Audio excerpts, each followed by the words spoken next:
Bienvenidos a Crónica de un Católico Perplejo. Ya tenemos varios días, varias semanas de no sacar un episodio como el del día de hoy, que normalmente los tenía acostumbrados a este tipo de episodios, pero bueno, ya teníamos varios días y la razón de esto es que me he estado concentrando en asegurarme de que todos los días estemos publicando un capítulo de las meditaciones del mes de mayo de la Santísima Virgen.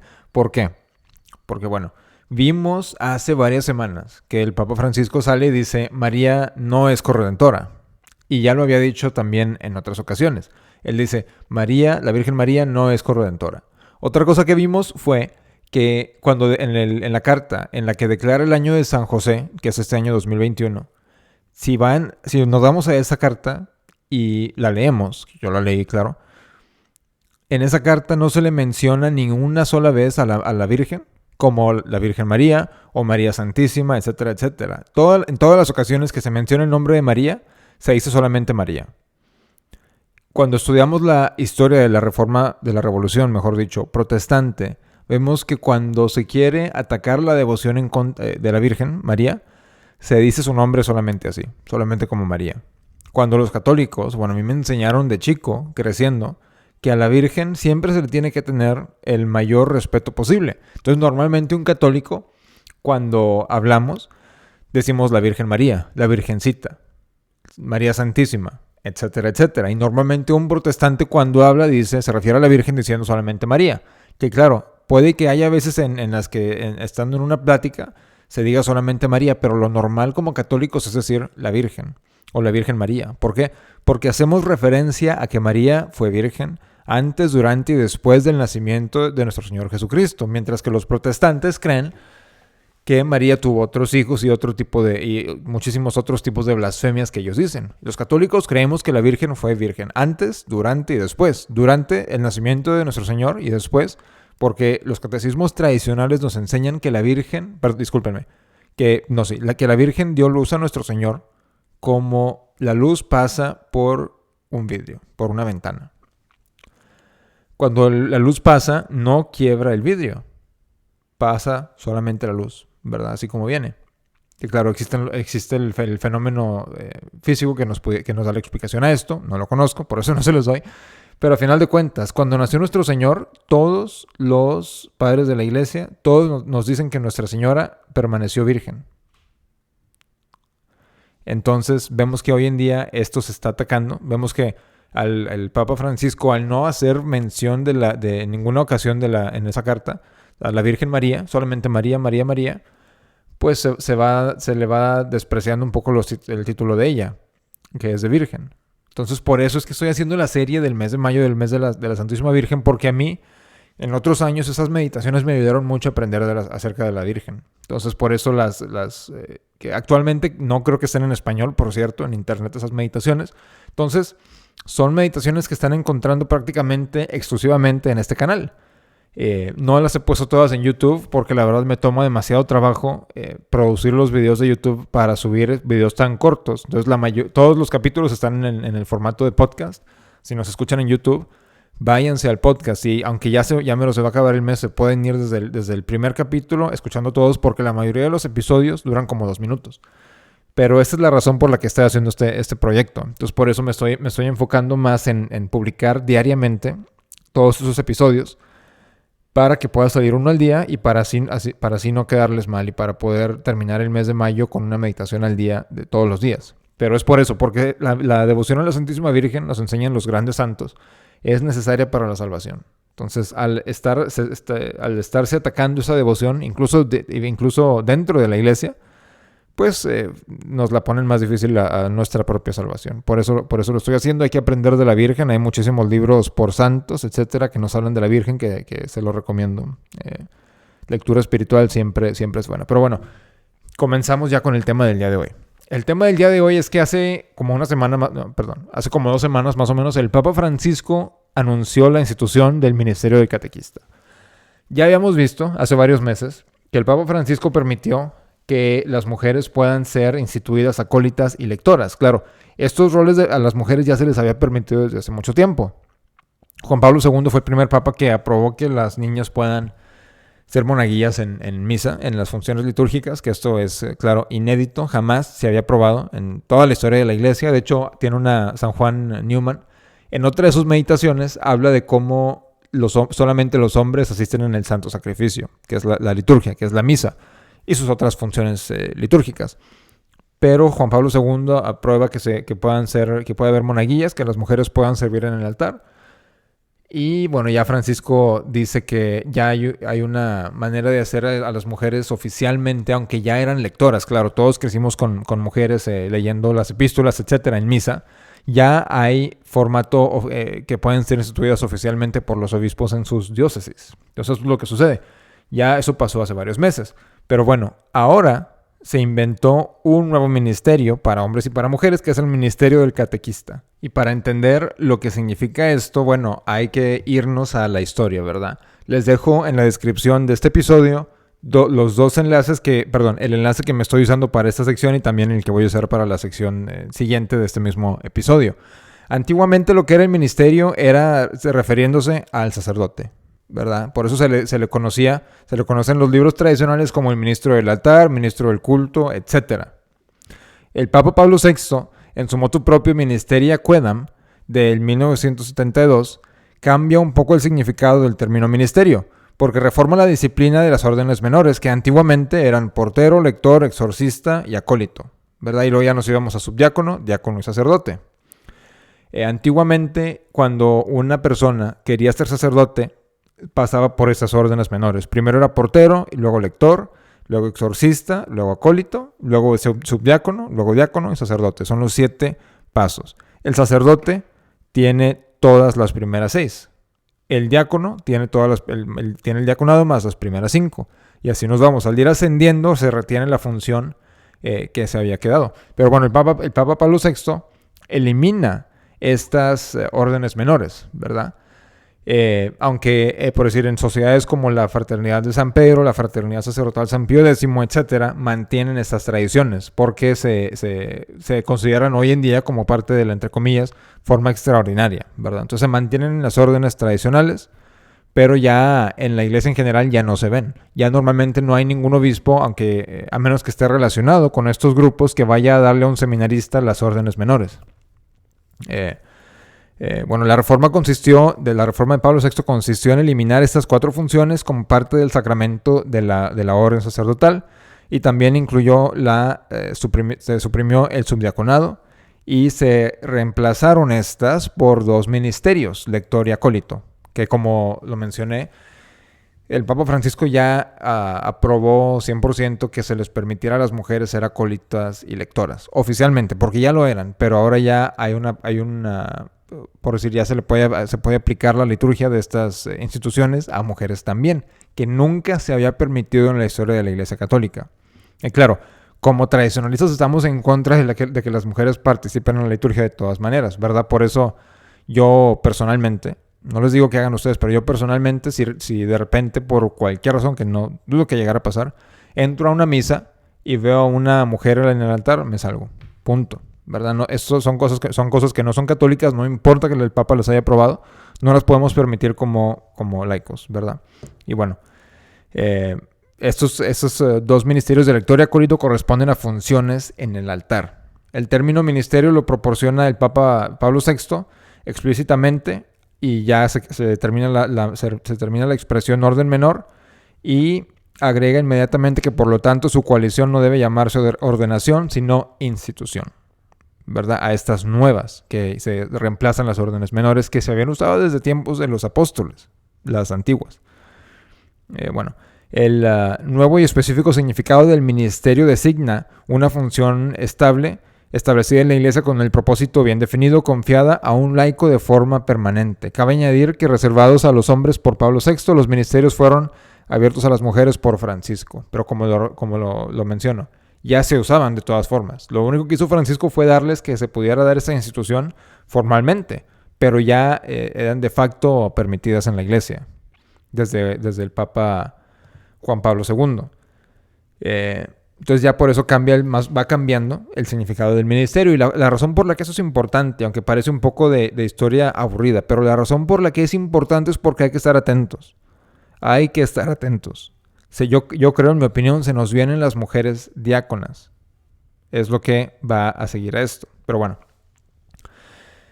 En el motu propio del Papa Pablo VI, en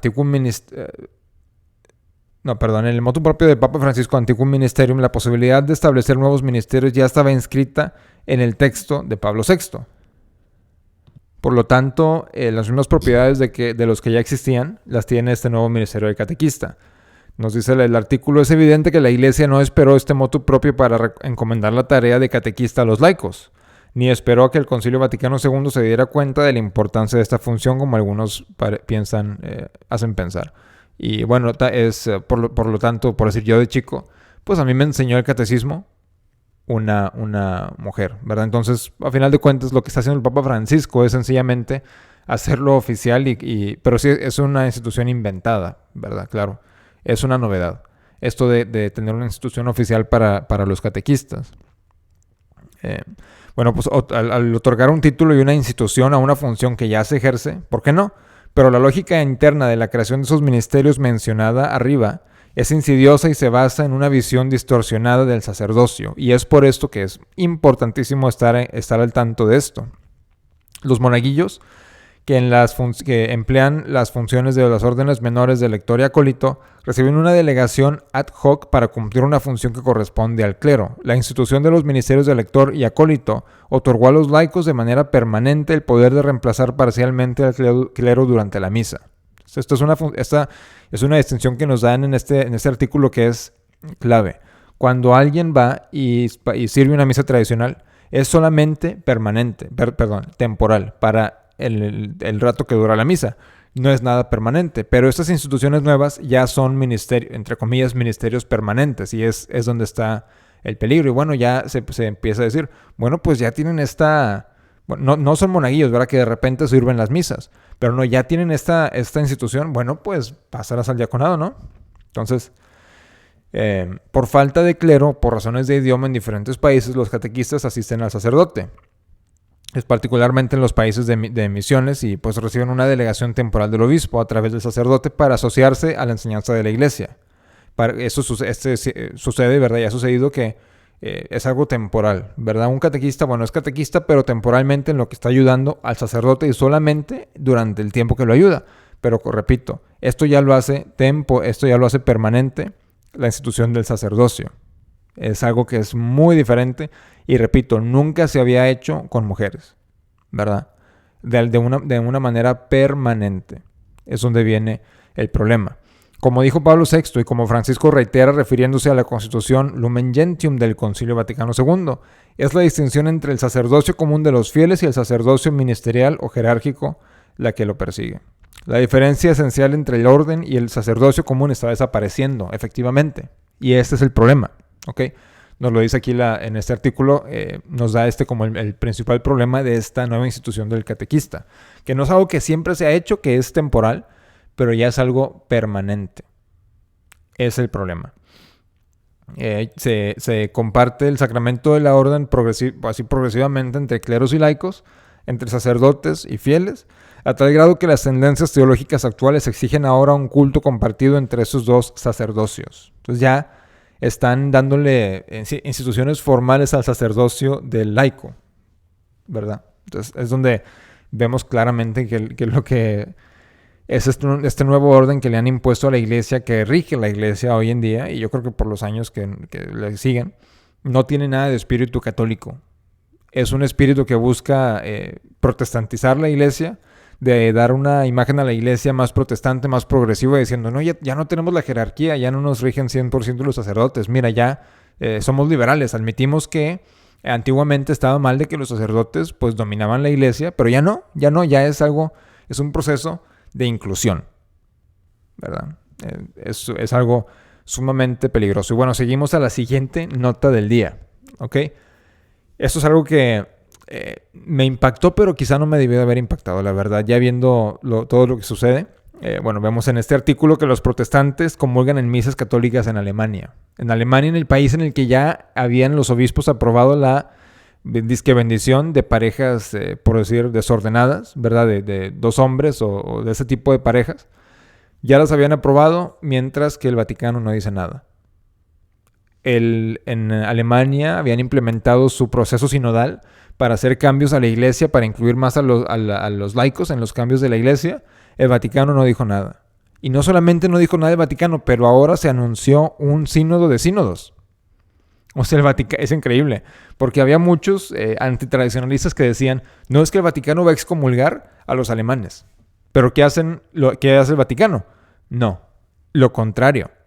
Aplica el proceso sinodal alemán a toda la iglesia. Ya nos vamos a entrar en un proceso sinodal de varios años, que comienza en octubre de este año. Esta no es la nota, ¿verdad? Pero es a lo que voy. Entonces había muchos que decían, antitradicionalistas, que decían, no, es que Francisco va a excomulgar a los alemanes.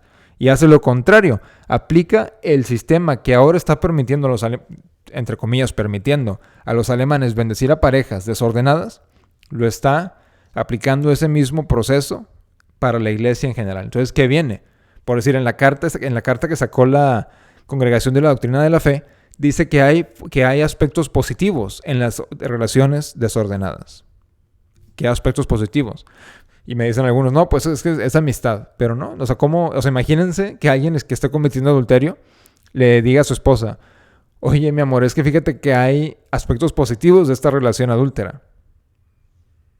Nadie lo creería, pero bueno, ahora ya lo están creyendo los antitradicionalistas, de que hay aspectos positivos en este tipo de relaciones. ¿Y qué es lo que sigue? Lo que sigue es efectivamente que si no se les puede dar la bendición a las personas juntas, se les da separadamente, se ponen flores en las iglesias y se invita a la familia y es como una boda desordenada.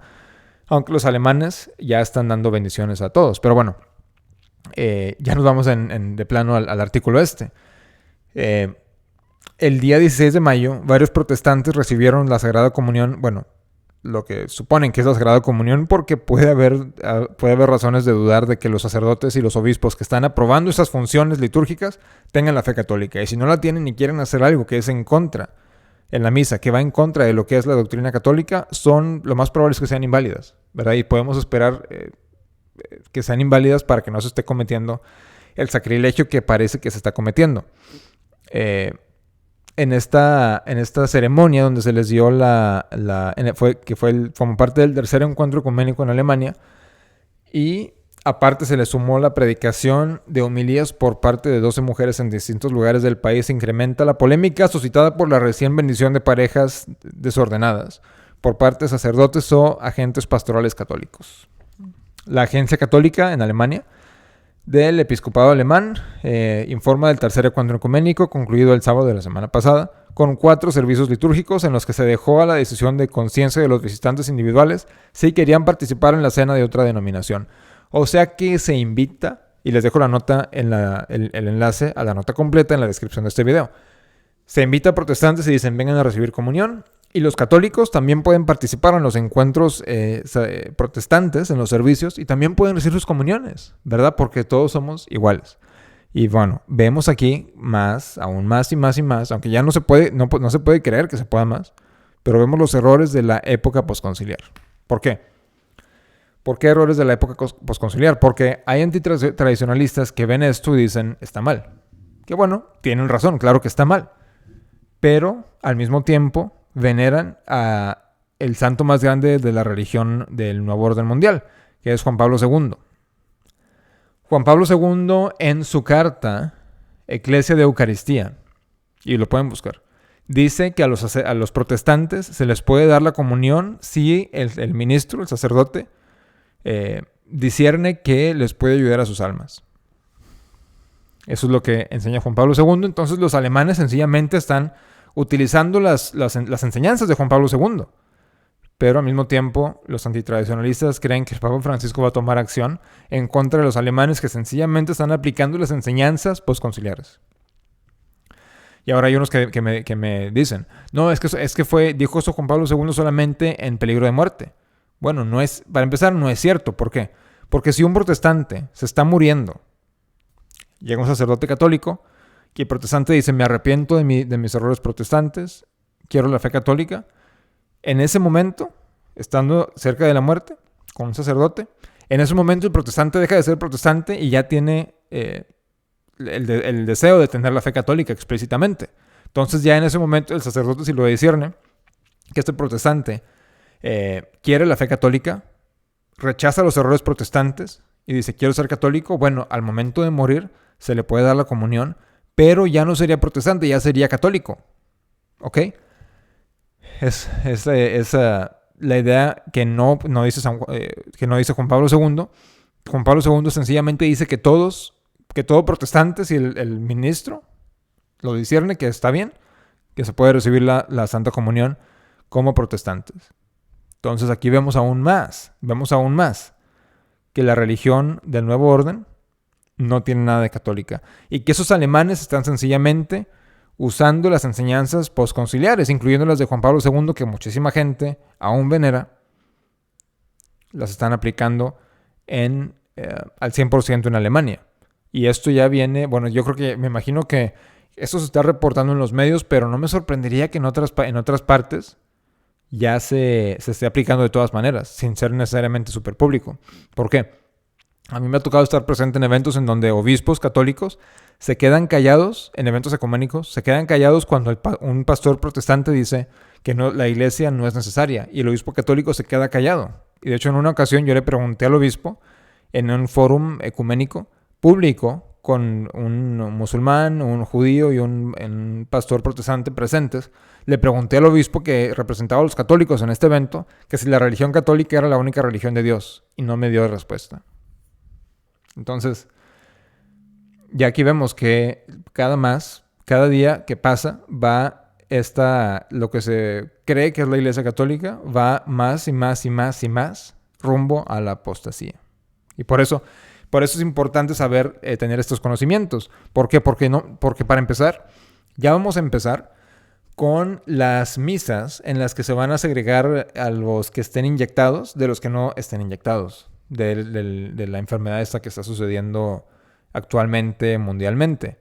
Ya en una diócesis en Estados Unidos se está aplicando esto. Ya el obispo dijo que va a haber servicios en los que los sacerdotes le van a dar los sacramentos a los que estén inyectados, ¿verdad? Y que solamente sacerdotes inyectados van a poder estar dando servicios públicamente en los diferentes eventos. Y esto ya yo creo que cada vez más va a llegar a diferentes áreas del mundo.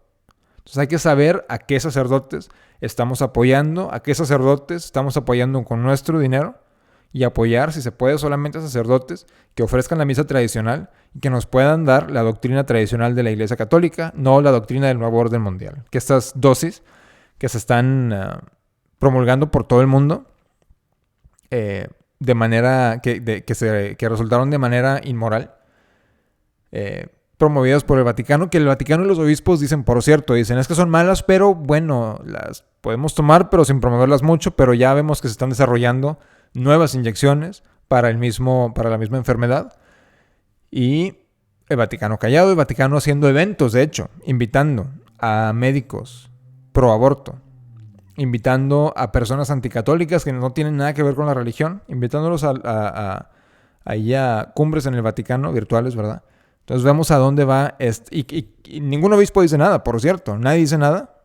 Así que tenemos que darnos cuenta que en términos del episcopado, en términos del clero, en su mayoría estamos solos.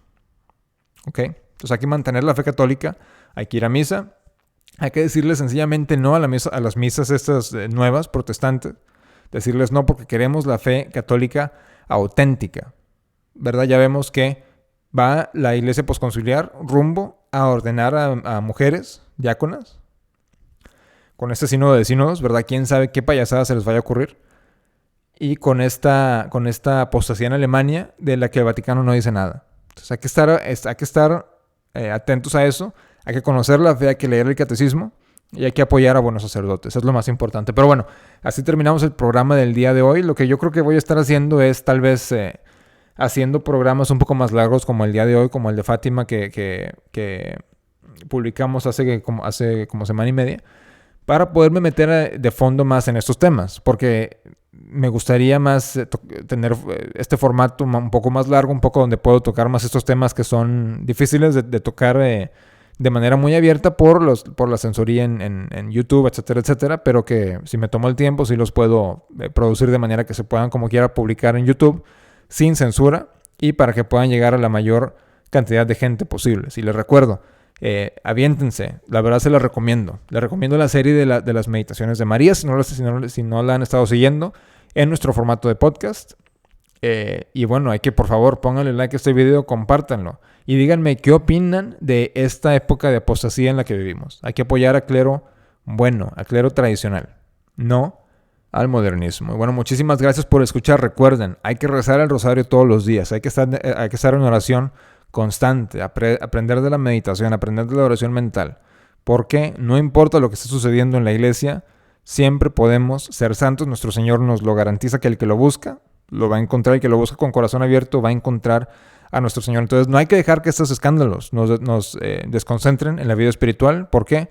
Pase lo que pase, sabemos que la fe católica es verdadera, que la fe católica es verdad, que nuestro Señor murió y resucitó y que actualmente reina en los cielos y que va a volver. Entonces hay que mantener la fe católica, hay que frecuentar los sacramentos lo más que podamos y hacer resistencia al nuevo orden que nos están tratando de imponer, que es anticristiano, anticatólico, anti todo lo bueno que todavía queda en este mundo, que es todavía bastante. Entonces, bueno, recuerden estar en oración, compartan el capítulo, pónganle like, ¿verdad? Hay que compartirlo lo más posible para que la gente que está confundida pueda ver que hay solución a estos problemas, que en verdad es la santidad. Y bueno, esto es Crónica de un Católico Perplejo. Hasta la próxima.